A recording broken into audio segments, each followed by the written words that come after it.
Olá, amigos. Com muito carinho, com muito prazer que estou aqui com vocês novamente em nossos encontros dominicais que eu preparo com muito carinho, viu? Eu agradeço muito o feedback aí, o retorno que vocês têm me dado. Hoje eu preparei um assunto de extrema importância que permeia a vida de todos, que é a transitoriedade. Tudo na vida é transitório. Coloquei aqui a foto da árvore, que ela bem exemplifica isso para nós, dessas mudanças que acontecem quando nós estamos num processo de transitoriedade. Essa consciência de finitude da vida é uma das experiências mais universais e profundas da humanidade. Não há como escapar desse termo transitoriedade. Ela vai permear culturas, filosofias e religiões, moldando a forma como percebemos o mundo e a nós mesmos. Eu considero essa questão de como nos percebemos, como percebemos o mundo, a questão fundamental de nossas existências. Quem somos, aonde estamos, para onde vamos, como nos prepararmos para fazer uma passagem por uma outra dimensão de uma maneira muito tranquila. A psicologia, ela busca compreender como essa consciência de finitude ela irá impactar em nosso comportamento, em nossas emoções e em nosso bem-estar. Temos na Bíblia, como eu sempre trago para vocês, em Tiago, no capítulo 4, versículo 14, pois o que é a vida? A vida, ele responde assim: sois um vapor que aparece um pouco e depois desvanece. Somos isso mesmo, gente. Uma energia condensada de uma forma e sutilizada numa outra dimensão, mas nunca deixamos de ser energia. No livro Caminho, Verdade e Vida, psicografia do Chico Xavier, ditado pelo Emmanuel, no capítulo 72, ele diz assim: eles perecerão, mas tu permanecerás, e todos, como roupas, envelhecerão. Paulo, Cartas aos Hebreus, capítulo 1, versículo 11. Então, bastaria meditarmos por alguns minutos na transitoriedade de tudo que permeia, que palpita, né? Ele diz assim, no campo das formas, para compreendermos a soberania do espírito. Somos um espírito caminhando num corpo físico,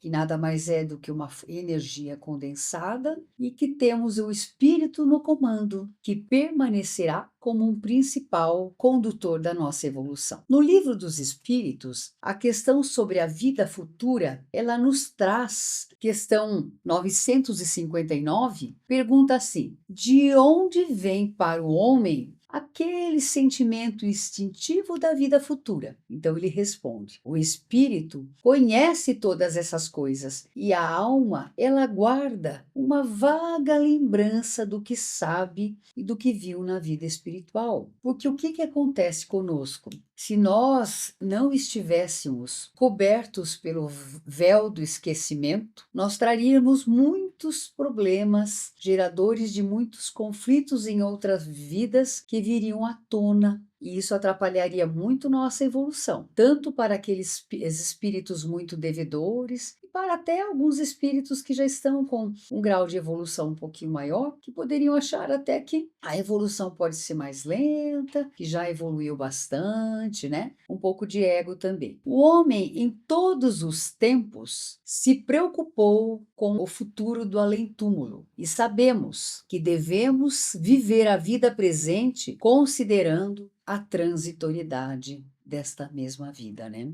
O sentimento de finitude do nosso corpo físico sempre existiu, e a crença em Deus reforça a existência da continuidade da vida em outras esferas.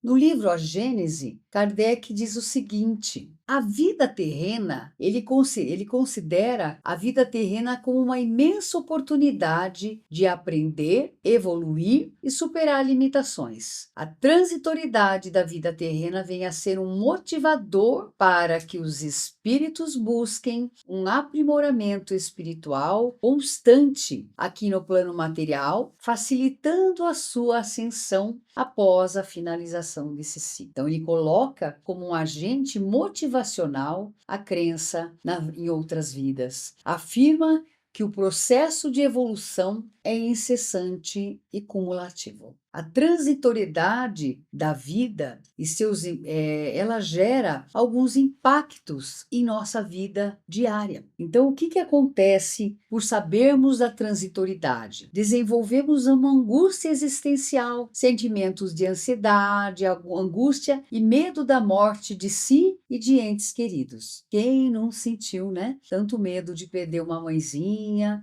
ou o medo de perder um avô quando criança. Essa questão da transitoriedade nos leva à busca de um significado. Diante da finitude, buscamos um significado, um propósito maior para nossas vidas e um significado para nossas existências. Buscamos também a valorização do presente, a valorização do momento, do presente momento e a busca de experiências autênticas. O presente, gente, é o que temos por hora. Se a gente viver ligado ao passado, você gera uma depressão. Se você viver ligado ao futuro, vai gerar uma ansiedade. Então, nós temos o presente. O nome já diz. O que é o presente? É um presente, gente. É um presente de Deus, um presente do universo, para que nós nos desenvolvamos. Tenhamos amor e gratidão e alegria por estarmos diante daquele momento, vivendo aquele presente. Existem também os fatores geradores de uma mudança nas prioridades. Repensar as prioridades, focando em relacionamentos, paixões e experiências que realmente importam para a gente. E a motivação para agir. Agir de forma proativa e buscar objetivos mais consistentes. Que objetivos são esses? Objetivos que o ladrão não rouba e a traça não corrói, que são valores do espírito, objetivos do espírito. Por isso que eu sempre comento, vamos repassar um pouquinho o nosso dia antes de dormirmos, para que nós priorizemos as coisas boas e não nos esquecermos também de que durante o sono nós estagiamos no mundo espiritual, nós vamos a muitas reuniões, muitas esferas, encontrarmos com entes queridos, e aí então, na verdade, o que a gente deveria pensar nessa questão da transitoriedade é que nós experienciamos a morte todo dia, nós experienciamos a passagem. Como? Abandonamos o nosso corpo físico e vamos ter com outras esferas. Infelizmente, a gente não tem assim uma voluntariedade, né? Nós não conseguimos escolher para onde vamos. Talvez os espíritos mais evoluídos, mas somos ainda muito imperfeitos. Pedimos para irmos a alguns lugares, mas às vezes as nossas más tendências nos levam a lugares ruins ainda. Mas nós morremos todo dia, viu, gente? Não vai ser nenhuma novidade a passagem desta vida. E existem aqui até alguns mecanismos de defesa para combatermos essa angústia. Então a pessoa desenvolve mecanismos, entre aspas, de defesa para que ela nem pense nessa questão da finitude. Então, por exemplo, a negação ignora a finitude da vida, acha que nunca vai fazer a passagem. A procrastinação adia tarefas e decisões importantes. Isso é um mecanismo de defesa. O mecanismo do hedonismo, buscar prazer imediato e evitar a dor. Isso é um mecanismo muito utilizado. A idealização cria um futuro ideal e irreal, não é aquilo. Você tem que pensar também. Fixação em ideias infantilizadas, mantém comportamentos inadequados para a sua faixa etária. Então é aquela pessoa que tem 50 anos e vai embalada em busca de prazeres de juventude. Poxa vida, quanto que já viveu? Passou aquela pode ir para uma balada com a família, com alguém da sua idade, é muito gostoso. Mas não fazer disso aquela rotina que o adulto jovem faz, o adolescente, porque já passou. É hora de se preparar para outros momentos. Tem até, gente, eu queria compartilhar, quem tiver interesse, não coloquei no slide, mas me recordei agora, é a biografia humana do Rudolf Steiner, que é um livro que ele vai classificando a vida em ciclos de 7 anos. Lembrando que o primeiro setênio, o espírito ainda não está totalmente fixo à matéria mais densa, que é o corpo físico. E a cada 7 anos, nós vamos trazendo, de 7 em 7, mudanças que uma pessoa, entre aspas, normal, de evolução mediana, teria que buscar conforme a mudança daquele setênio. E a gente vê que as pessoas, no setênio do 42º, 49º, elas começam a buscar algo diferente, que já estão entrando no setênio da espiritualidade. Pessoas também que valorizam apenas futilidades. preenchem a vida com esse lado fútil da vida. Os principais papéis que a espiritualidade, nossa amiga, ela traz na brevidade da vida terrena. Então, o que a espiritualidade nos promove? O sentido da vida. Ela auxilia as pessoas a encontrarem um lugar no universo e a compreenderem seu papel no grande esquema das coisas existentes nele, dentro do universo. Todo mundo é útil, desde um grão de areia até o presidente da ONU lá. Todos somos úteis. Conexão com algo maior. A crença em um poder superior e uma força cósmica proporciona um sentimento de conexão e pertencimento a órgão maior do que si mesmo. Então, eu trouxe aqui um exemplo para conversar com vocês dessa noção de pertencimento. Durante um congresso espírita, de médicos espíritas, foi no AMB, um congresso imenso, que ocorreu, gente, há cerca de acredito que uns 24, 25 anos. Já fez bodas de prata.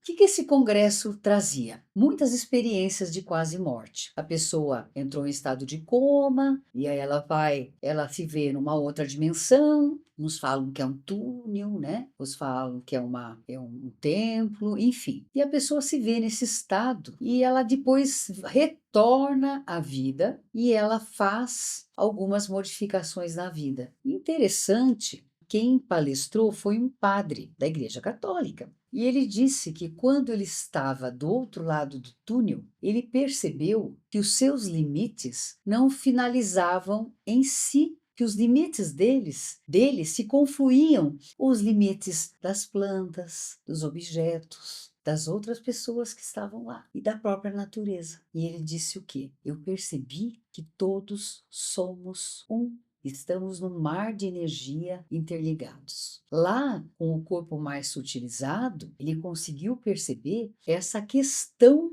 maravilhosa que é a do pertencimento e da unidade, também da responsabilidade, que tudo que fazemos conosco interfere no outro, nas coisas, no planeta, nos objetos. Isso daria tema de uma aula toda, mas eu vou montar uma palestra para vocês sobre EQM, porque é uma coisa que é muito importante. Ela nos traz muitos conhecimentos. Tem um livro também que conta essa história de um médico que fez a passagem temporária, ele foi para o túnel e voltou. E quando ele entrou, ele repassou toda a vida dele e viu as pendências que ele havia deixado. Então, ele retorna à vida e as pratica, vai de pessoa em pessoa, transforma a medicina em algo muito mais humanizado e somente depois de 10 anos ele faz a desencarnação. Então, é muito importante, até abençoada questão que às vezes nos leva a essa EQM, para que nós consigamos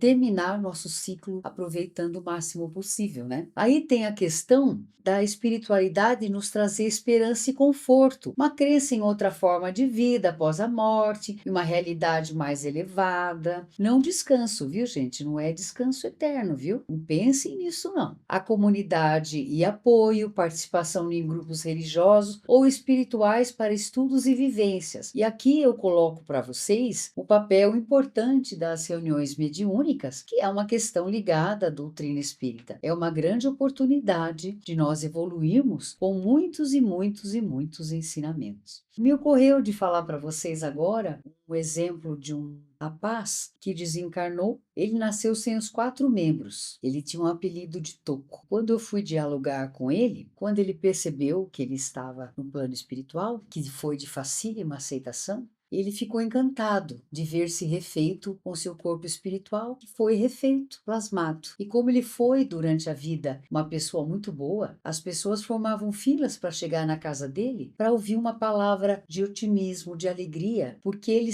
com toda aquela deficiência física, ele era considerado uma pessoa extremamente para cima, evoluído. E aí, qual foi a nossa surpresa? Que quando terminou a reunião todos estávamos chorando, que ele disse o seguinte: poxa vida, gente, agora que eu estou completo, quanto mais eu posso fazer pelas pessoas? Até hoje me vem a lágrima. Então, é um espírito muito evoluído, né? Um espírito até, vamos dizer, missionário, mas que traz para nós muita importância de a gente aprender coisas. Isso em todas as religiões, gente. Na igreja evangélica, na igreja católica, nos templos budistas, em todos os lugares, nós temos chamados para aprendizados e para que aquilo toque o nosso coração. Quantas vezes eu tenho uma funcionária que é evangélica, ela fala, doutora Júlia, o pastor falou para mim aquilo.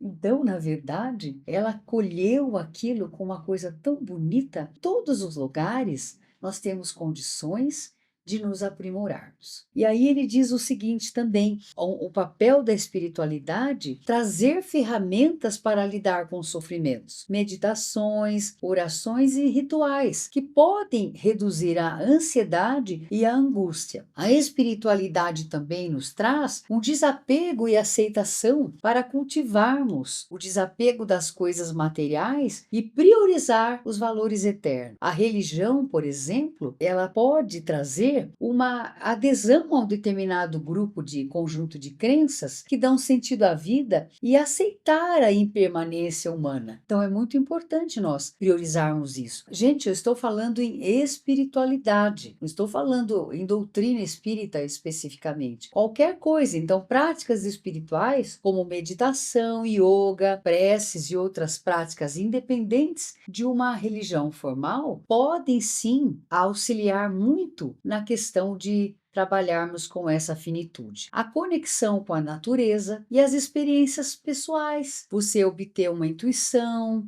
uma experiência mística, ter um insight, isso tudo pode realmente, e às vezes você está sofrendo por conta do falecimento, né, da morte de um ente querido. Aí você, de repente, naquele dia, se recorda, poxa, hoje eu acho que eu estou tão bem, né? E aí, na verdade, você foi ao encontro de um ente muito querido que já estava ali te ensinando coisas que chegam para você sob a forma de um insight na questão da finitude, da transitoriedade. Então, todo tempo, gente, de uma maneira exaustiva e amorosa, a espiritualidade está nos trazendo condições para que nós lidemos melhor com a brevidade da vida. Vou trazer aqui umas considerações gerais para vocês, que a espiritualidade, ela é uma experiência individual e subjetiva. O que é significativo para uma pessoa pode não ser para outra. Ela pode se manifestar de diversas formas, desde as mais tradicionais até as formas ditas hoje mais contemporâneas. Ela não é a única forma de lidar com a transitoriedade da vida, mas ela pode ser uma ferramenta, uma fonte de grande conforto e apoio para muitas pessoas. Ela oferece um sentido de propósito, conexão e esperança e auxilia a tornar a vida mais significativa e a morte menos assustadora, como esse slide aí, né?